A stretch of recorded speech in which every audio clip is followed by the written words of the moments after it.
믿음이 적은 자들아 라는 주제를 가지고 말씀을 선포하고자 합니다.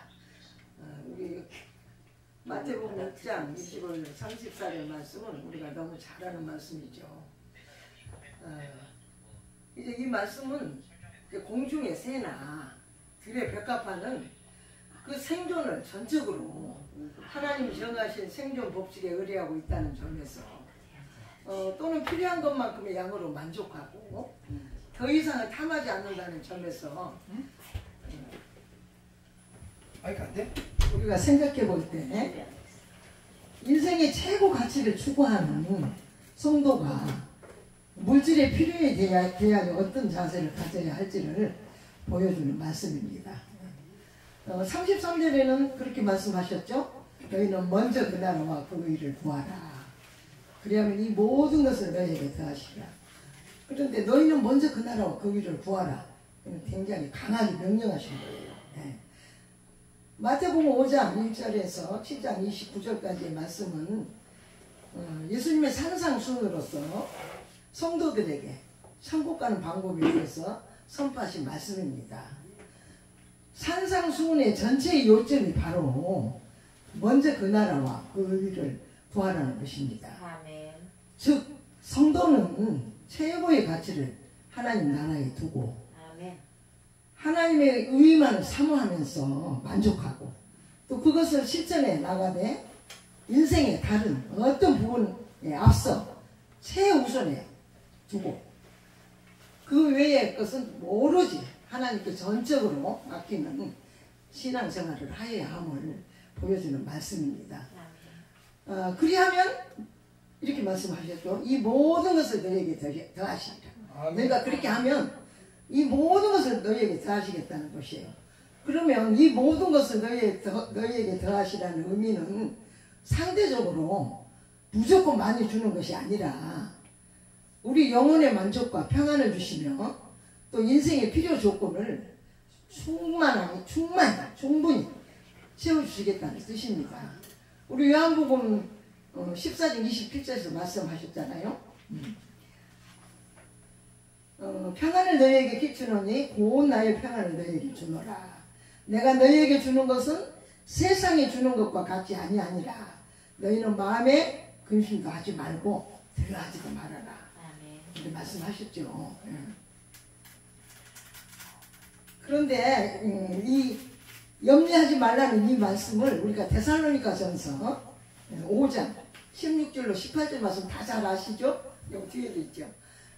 우리 그 말씀과 한번 비교해 보겠습니다. 우리 다 같이 한번 해볼까요? 16, 17, 18 항상 기뻐하라. 쉬지 말고 기도하라. 범사에 감사하라. 이는 그리스도 예수 안에서 너희를 향하신 하나님의 뜻이니라. 이 두 말씀들을 비교해 볼 때 이는 단순한 어떤 권면과 위로의 말씀이 아니라 염려 자체가 불신앙적 행동임을 의미하고 있는 것임을 깨달을 수 있습니다. 그렇습니다. 항상 기뻐하라.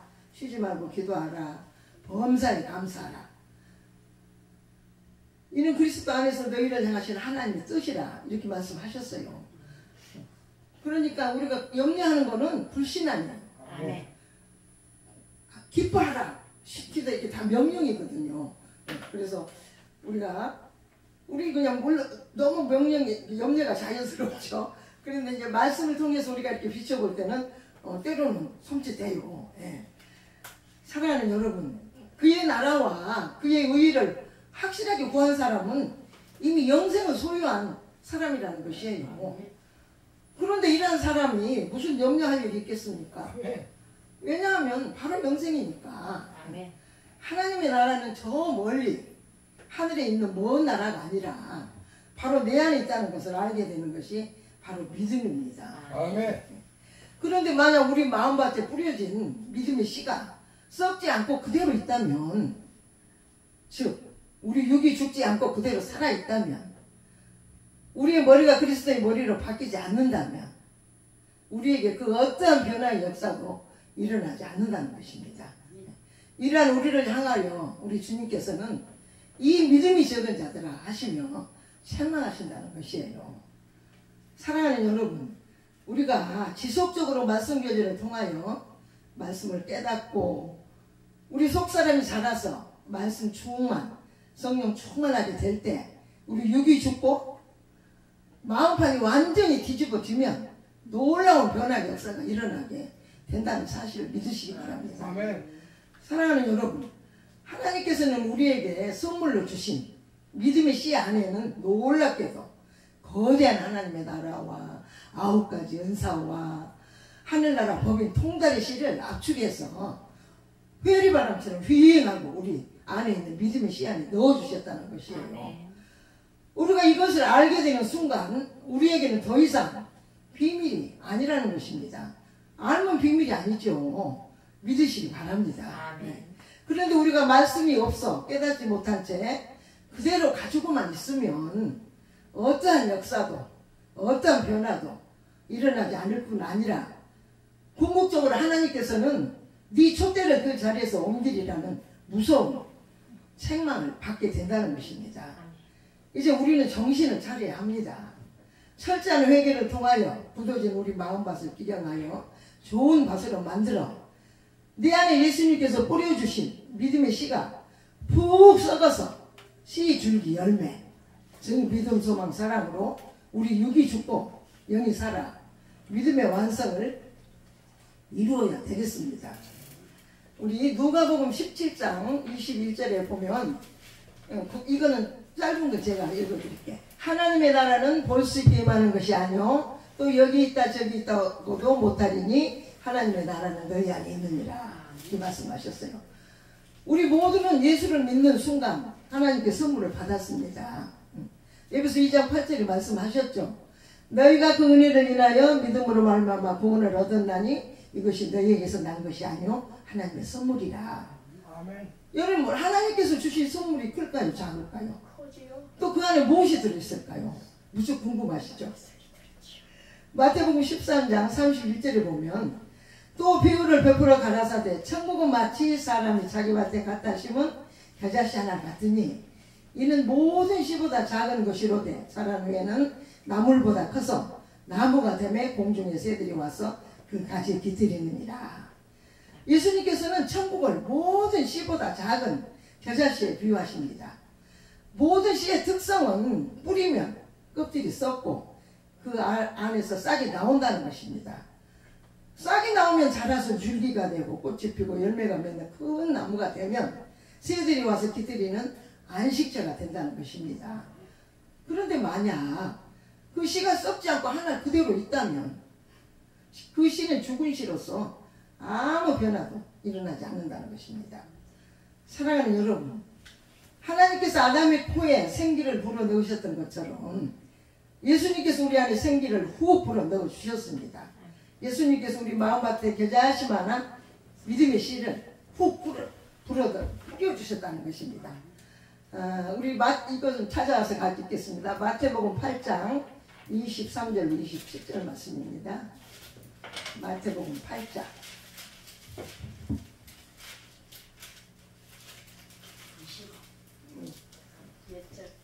23절로 27절 우리 같이 천천히 읽죠.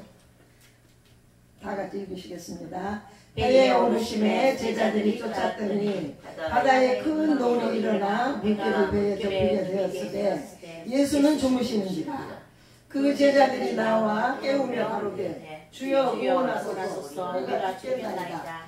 예수께서 이르시되 어찌하여 무서워하느냐 믿음이 적은 자들아 하시고 곧 일어나사 바람과 바다를 꾸짖으신데 아주 잔잔하게 되거늘 그 사람들이 기이 여겨 가로되 이 어떠한 사람이기에 바람과 바다도 순종하는고 하더라. 그래 26절을 보면 어찌하여 무서워하느냐 이 믿음이 적은 자들 하시고 곧 일어나서 바다와 바람을 꾸짖으시니까 바다와 바람이 곧 잔잔해졌어요. 예수님께서 바람과 바다를 꾸짖는 것을 봅니다. 여러분 가만히 머릿속으로 상상을 해보세요. 흉흉한성난 바다와 무서워 떠는 제자들과 믿음이 적은 자들을 하시면서 제자들을 책망하시는 예수님의 모습을 한번 상상해 보세요. 그런데 놀라운 것은 예수님의 말씀에 그 흉흉한 바람과 바다가 잔잔해졌다는 것입니다. 예수님은 누구와 싸우는 제자들을 구해주셨습니까? 자연과 싸우는 제자들을 구해주셨어요.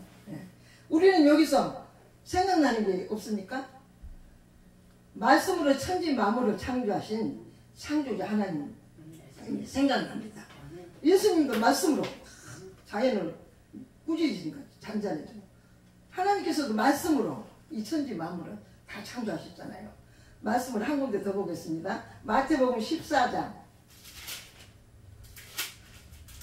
22절로 33절입니다. 마태복음 14장. 이거는 기니까 교도가시겠습니다. 예수께서 즉시 제자들을 재촉하사 자기가 무리를 보내는 동안에 배를 타고 앞서 건너편으로 가게 하시고 무리를 보내신 후에 기도하러 따로 산에 올라가시니라. 저물매 거기 혼자 계시더니 배가 이미 육지에서 술이나 떠나서 바람이 거슬림으로 물결을 인하여 고난을 당하더라. 다음 사경에 예수께서 바다 위로 걸어서 제자들에게 오시니 제자들이 그 바다 위로 걸어오심을 보고 놀라 유령이라 하며 무서워하며 소리 지르거늘 예수께서 즉시 이르시되 안심하라 나니 두려워하지 말라. 베드로가 대답하여 가로되 주여 만일 주시어든 나를 명하사 무리로 오라 하소서. 오라 하시니 베드로가 배에서 내려 물리로 걸어서 예수께로 가되 바람을 보고 무서워 빠져가는지라 소리질러 가로되 주여 나를 구원하소서 하니 예수께서 즉시 손을 내밀어 그를 붙잡으시며 이르시되 믿음이 적은 자여 왜 의심하느냐 하시고 배에 함께 오름에 바람이 그치는지라. 배에 있는 사람들이 예수께 절하며 이르되 진실로 하나님의 아들이소이다 하더라. 네, 아멘.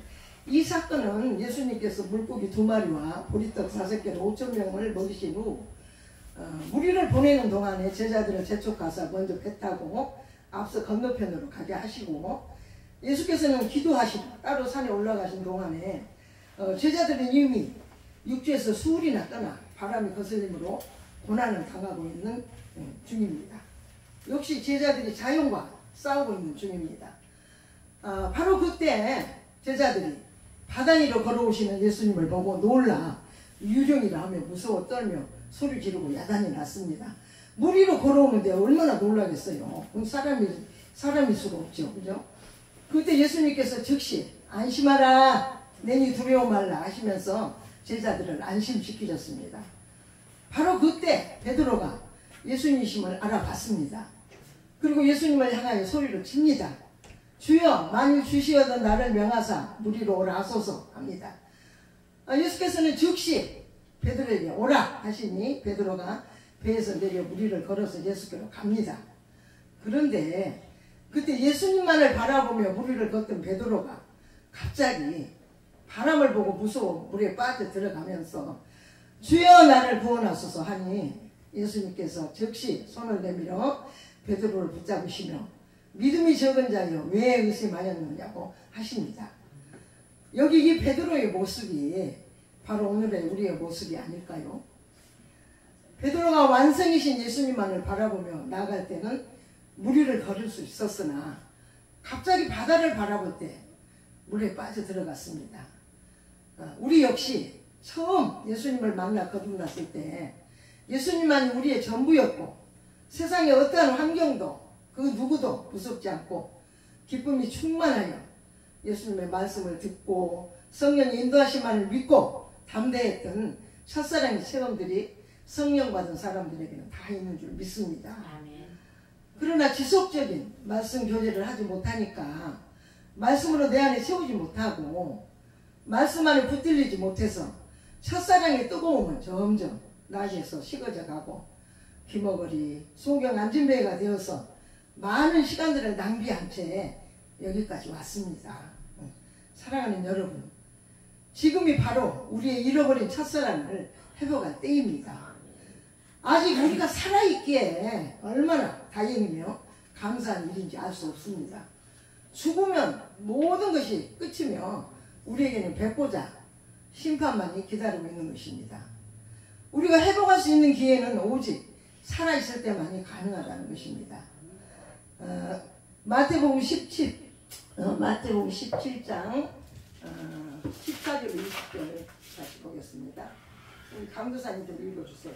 마태복음 17장 14절로 20절. 그들이 무리에게 이르매 한 사람이 예수께 와서 꿇어 엎드려 이르되 주여 내 아들을 불쌍히 여기소서. 그가 간질로 심히 고생하여 자주 불에도 넘어지며 물에도 넘어지는지라. 내가 주의 제자들에게 데리고 왔으나 능히 고치지 못하더이다. 예수께서 대답하여 이르시되 믿음이 없고 패역한 세대여, 내가 얼마나 너희와 함께 있으며 얼마나 너희에게 참으리요. 그를 이리로 데려오라 하시니라. 이에 예수께서 꾸짖으시니 귀신이 나가고 아이가 그때부터 나으니라. 이때에 제자들이 조용히 예수께 나와 이르되 우리는 어찌하여 쫓아내지 못하나이까. 이르시되 너희 믿음이 적은 까닭이니라. 진실로 너희에게 이르노니 만일 너희에게 믿음이 겨자씨 하나만큼 있어도 이 산을 명하여 여기서 저기로 옮기라 하면 옮겨질 것이요 또 너희가 못할 것이 없으리라. 아멘. 이 말씀은 간질병에 걸린 아들을 가진 한 아버지가 제자들에게 와서 아들을 고쳐달라고 애원하는 사건입니다. 그런데 제자들이 능히 고치지를 못했어요.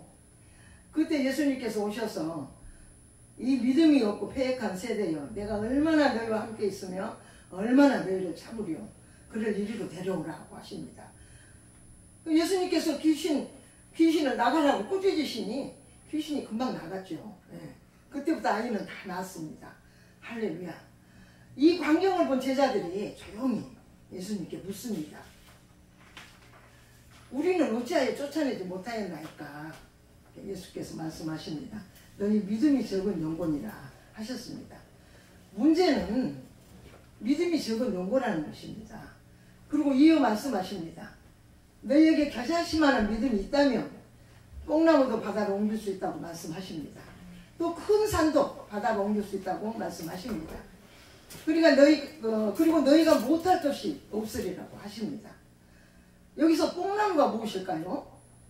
우리 안에 있는 여러 가지 근심, 걱정, 염려, 악한 것들이 뽕나무의 긴 뿌리처럼 우리 안에 뿌리를 내리고 있다는 것입니다.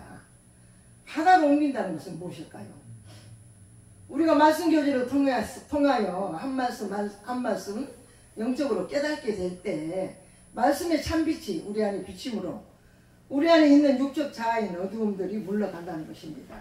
아멘. 말씀의 검으로 뽕나무의 뿌리같이 자라고 있던 육적인 것들이 싹둑 잘라져서 다 바다로 던져진다는 것입니다. 아멘. 즉 육이 죽고 영이 산다는 것입니다. 큰 산도 옮길 수 있다고 하셨는데 이 말씀은 무슨 의미일까요? 유대인들이 생명같이 생각하는 예루살렘 성전도 우리가 다니고 있는 말 못하는 돌 성전, 즉 예배당 건물도 내 몸이 하나님의 성전이라는 것, 즉 살아있는 하나님의 성전이라는 것을 깨닫는 순간 말 못하는 돌 성전은 바다로 던져진다는 것입니다. 제가 읽어드리겠습니다. 고전 3장 16절에 너희가 하나님의 성전인 것과 하나님의 성령이 너희 안에 거하시는 것을 알지 못하느뇨. 누구든지 하나님의 성전을 더럽히면 하나님이 그 사람을 멸하시리라. 아멘. 하나님의 성전은 거룩하니 너희도 그러하니라. 아멘. 또 6장 19절에 보면 너희 몸은 너희가 하나님께로부터 받은 바 너희 가운데 계신 성령의 전인 줄을 알지 못하느냐. 너희는 너희 것이 아니니라. 우리는 우리 것이 아니죠. 예수님께서 값으로 사신 예수님의 것입니다. 사랑하는 여러분, 이제 우리는 어떻게 하면 이 믿음이 적은 자들아 하시는 우리 주님의 책망 앞에서 뽕나무도 큰 산도 바다로 옮길 수 있는 믿음으로 만들 수 있을까요? 우리는 이미 우리 안에 믿음의 씨를 선물로 받았습니다. 또한 이 믿음의 씨 안에는 거대한 하나님의 나라와 9가지 은사와 말씀 통달의 씨가 들어있다는 것도 알게 되었습니다. 그리고 또한 믿음의 씨는 썩지 않으면 쌀이 나오지 않는다는 것도 알고 있습니다.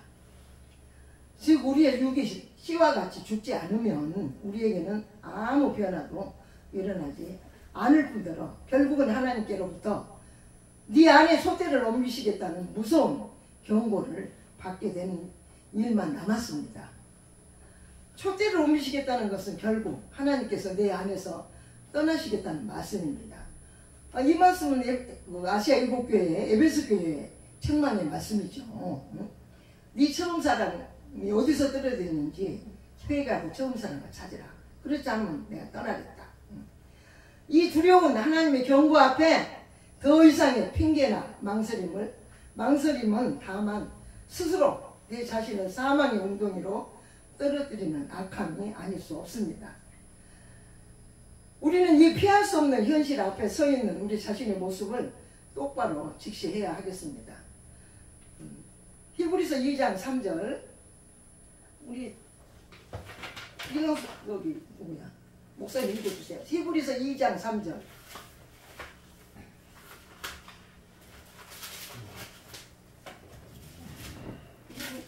이름이 갑자기 생각나.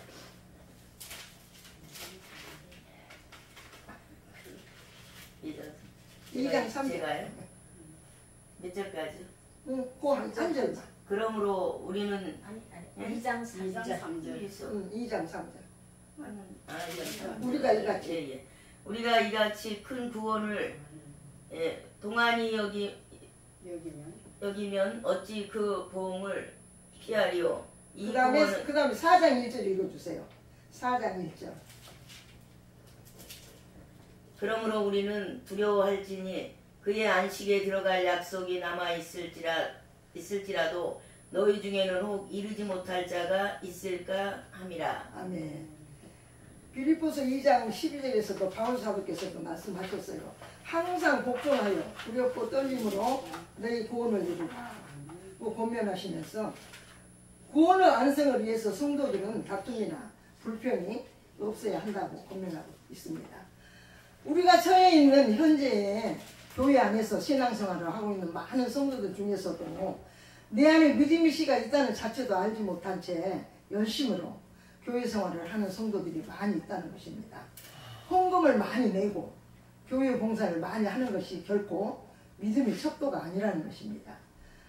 호세아 4장 6절에 말씀하십니다. 내 백성이 지식이 없으므로 망하는도다. 네가 지식을 버렸으니 나도 너를 버려 내 제사장이 되지 못하게 할 것이요 네가 하나님의 율법을 잊었으니 나도 네 자녀들을 잊어버리리라. 이 말씀은 하나님의 율법을 잊어버리고 백성들을 신앙적으로 바르게 교훈하지 못한 제사장들을 책망하신 말씀입니다.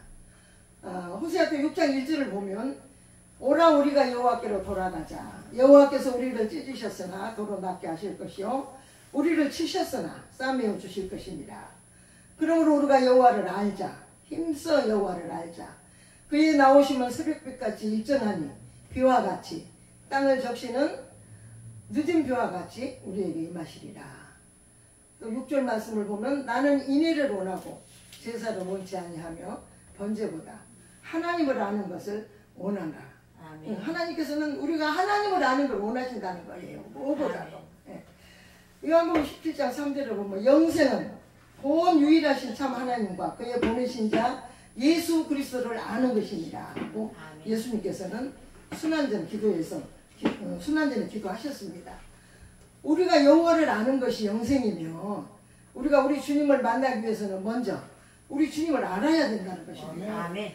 호세아 선지자의 말씀과 같이 우리가 여호와를 아는 일에 집중하고 힘써 여호와를 알아야 하겠습니다. 아멘. 사랑하는 여러분, 기독교는 체험의 종교라는 말이 있습니다.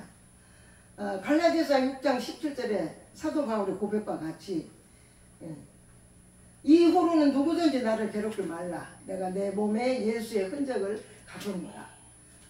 사랑하는 여러분, 여러분은 성령을 받으셨습니까? 아멘. 아니면 아직 성령을 체험하지 못하셨습니까? 성령을 아직 못 받으셨다면 구하십시오. 지금은 성령의 시대요. 은혜의 시대입니다. 아멘. 성령 받기를 간절히 구하십시오. 그리고 성령 받은 분들과 교제를 하십시오. 그렇게 하면 하나님께서 성령을 주실 것입니다. 아멘. 우리 마태복음 7장 7절로 11절을 다 같이 큰 목소리로 합독하시겠습니다. 마태복음 7장 7절로 11절. 찾으셨습니까? 아멘. 구하라 그러면 너희에게 주실 것이요 찾으라 그리하면 찾을 것이요 문을 두드리라 그리하면 너희에게 열릴 것이니 구하는 이마다 얻을 것이요 찾는 이가 찾을 것이요 두드리는 이에게 열릴 것이니라. 너희 중에 누가 아들이 떡을 달라 하면 돌을 주며 생선을 달라 하면 뱀을 줄 사람이 있느냐. 너희가 악한 자라도 좋은 것으로 자식에게 줄 줄 알거든 하물며 하늘에 계신 너희 아버지께서 구하는 자에게 좋은 것으로 주시지 않겠느냐. 여기서 좋은 것은 성령을 말씀하십니다. 이제 결론을 내리겠습니다. 예수님께서 부활하신 후 처음 제자들에게 나타나셔서 처음 뭐라고 하셨어요? 성령을 받아라. 너희가 네 죄든지 사하면 사해질 것이요 네 죄든지 그대로 두면 그대로 있으리라. 확 숨을 내쉬면서 제자들에게 성령을 받으라. 네 죄든지 사하면 사해질 것이요 네 죄든지 그대로 두면 그대로 있으리라. 제사함의 권세를 주셨습니다. 성령 받은 후에 제자들의 삶을 우리가 한번 간단하게 생각해 보겠습니다. 사도행전을 보면 엄청나죠. 사도행전 2장 36절에 보면 제가 읽어드리겠습니다. 그런데 찾아서 같이 주실까요? 사도행전 2장 36. 사도행전 2장 36.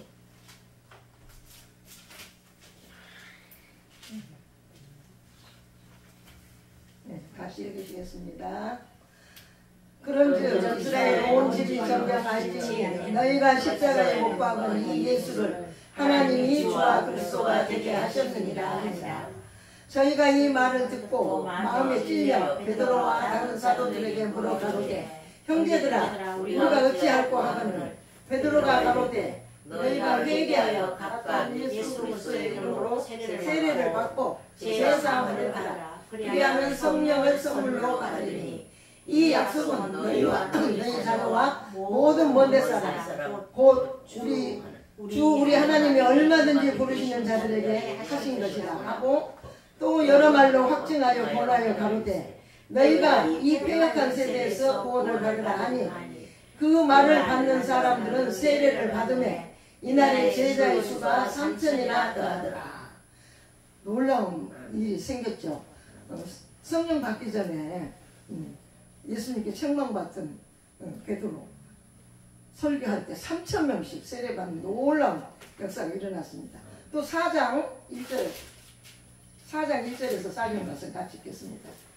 사도들이 백성에게 말할 때에 제자들과 성경 맡은 자와 사도인들이 이르러 백성을 가르치고 예수로 들어 죽은 자 가운데서 부활하신 도 전함을 싫어하여 저희를 잡음에 날이 이미 저문 고로 이튿날까지 가두었으나 말씀을 들은 사람 중에 믿는 자가 많으니 남자의 수가 약 5,000이나 되었더라. 이렇게 놀라운 이제 제사함의 권세와 능력이 막 나타납니다. 이게 베드로가 이뿐입니까? 사도행전 3장에 보면 나면서 안전뱅이 자를 일으켰고 또 5장에는 아나니와 삽비라 그 지팡도 감췄잖아요. 땅 판 거. 그래서 두 사람이 죽었잖아요.